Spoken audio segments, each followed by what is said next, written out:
as you all know, I hate doing the hi guys, that have you. So you won't be getting that from me.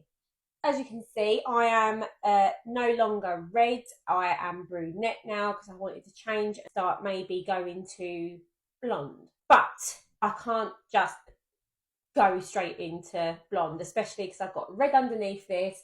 I've now got dark brunette on top of this with added warmth as well.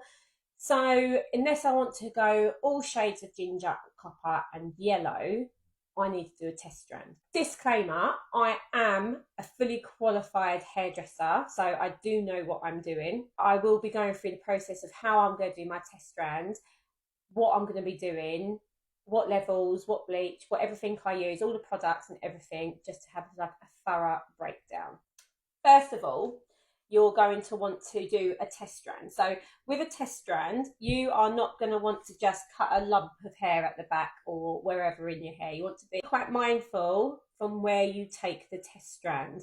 I like to do it this way with what are called thinning scissors or thinning shears. So these ones have the teeth in them. So when you're actually cutting the strand, you're not cutting all of it. You're literally just de-weighting it because they're thinning scissors. So it takes the bulk out of your hair. So this is a good way of getting a test strand out. So I'm going to show you how to do that now. I like to get it literally right in the back of the hair. So you're not going to miss it. And that's where the most dense of the hair is as well. A good thickness, but not too much equally. And then you want to take the thinning scissors and you want to just literally cut in and then slide your scissors right the way down. And there you go. More than enough. You can go thicker if you want, but that is literally more than enough to do a test strand. I need to do two, so I've got to get another one all the way down to the bottom. And then you have, it's hard on that background, but then you have another test strand. So now I'm going to show you everything that I've been using. So what I will be using is a 30 volume, 20 volume. I don't usually like using 30 volume because I think it needs to take its time and it's less damaging. Obviously, the lower the volume, the less damage that you're going to do to your hair. Bleach that I will be using is the Wella Blondor, and it's got the Blondor Plex 9 in it as well to help with bonding the hair whilst it's bleaching. I will turn the camera around now. So what I've got first of all is my Fremar foils. This is what I usually colour hair in, and this is what I'll be putting my hair in, so it will give me more of an idea of what it's going to do. And when it's in foil, it encases the product that you're using and traps the heat and the moisture. So bleach loves moisture, bleach does not like drying out. I'm going to mix a 20 volume and a 30 volume. You don't need a lot. Now I have mixed my bleach.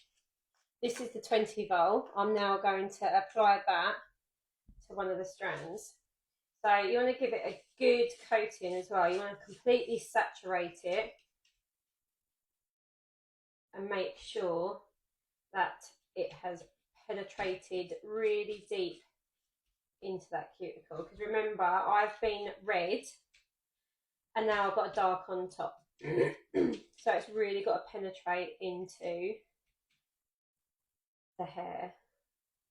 And then I'm going to literally fold that over and let that develop for about 30 minutes.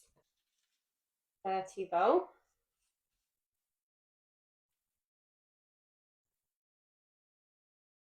You fold that over so it is encased. Which one's which? So I actually ended up leaving it about 45 minutes because you can leave bleach into up to 50 to 55 minutes anyway. But I'm going to first go in with the 20 so you can see how dark it was. And this is why we test strand. I'm going to take that out and I'm going to wash it. This is the 30 vol, so this would be probably a little bit lighter. But this is why we test strand, because if you just go straight in with a load of foils in your brown hair and then you do not want any warmth, that is not what you're going to want to see. So test stranding is vital. I've just dried them and you can see that is how dark it was, and it's gone into this beautiful shade of orange, and that was with 20 vol, and you can obviously tell again where the dark was, and this was with 30 vol. So it has lightened up a lot more, but it's still got a lot of warmth in it. You can actually see as well how versatile the hair is afterwards. So it's still got some elastic to it. As you can see, it's not breaking. I'm using quite substantial grip there and tugging, and it's still really good intact. So that's a good sign that the hair hasn't lost too much integrity. So it can take it up to about 50 minutes, 55 minutes. So that is how important doing it is. I mean, it's not going to be too bad. I could possibly achieve more of a caramel. Obviously, I could tone that to more of a caramel. Obviously, I couldn't tone it with, say, an icy blonde toner or anything like that, because you need a higher level of lift for that to be achievable. But I could definitely do probably a base 7, possibly 8 in a caramel, just to tone down the warmth of it.